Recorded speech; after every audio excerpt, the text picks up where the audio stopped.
Assalamualaikum warahmatullahi wabarakatuh. Perkenalkan, nama saya Lutfi Fadil Akbar, NPM 123000269, kelas 1A.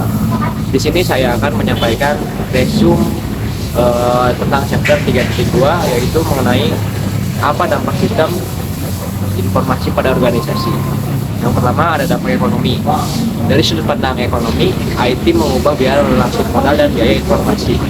Teknologi sistem informasi dapat dipandang sebagai faktor produksi yang dapat menggantikan modal dan tenaga kerja tradisional. Ketika biaya teknologi informasi menurun, teknologi informasi digantikan oleh tenaga kerja yang secara historis merupakan biaya yang terus meningkat. Oleh karena itu, teknologi informasi seharusnya menghasilkan penurunan jumlah manajer menengah dan pekerja hierarkis sebagai pengganti tenaga kerja mereka. Selanjutnya ada dampak organisasi dan perilaku. Pertama, teknologi informasi meratakan organisasi. Para peneliti perilaku berteori bahwa teknologi informasi memfasilitasi peralatan hierarki dengan memperluas distribusi informasi untuk memberdayakan karyawan di tingkat bawah dan meningkatkan efisiensi manajemen.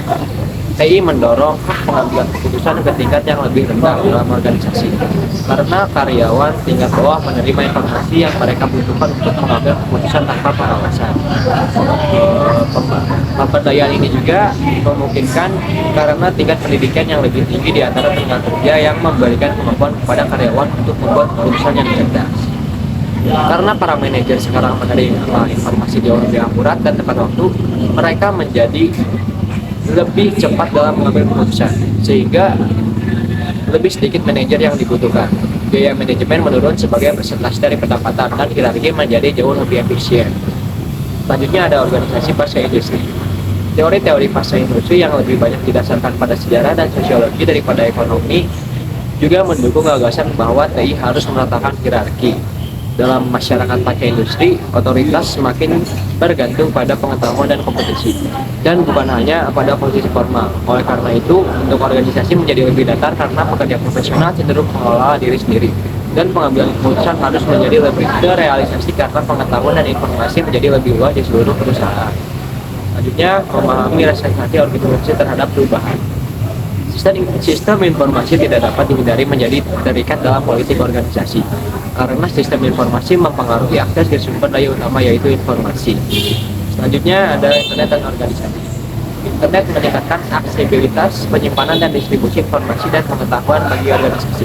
Intinya, internet mampu menurunkan biaya transaksi dan biaya keanegan yang dihadapi sebagian besar organisasi secara dramatis.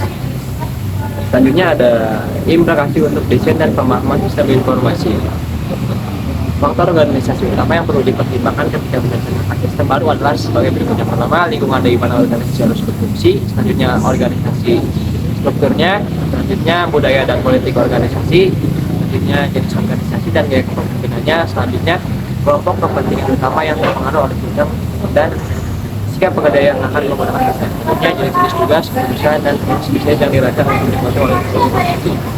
Sekian yang dapat saya sampaikan, kurang lebihnya mohon maaf.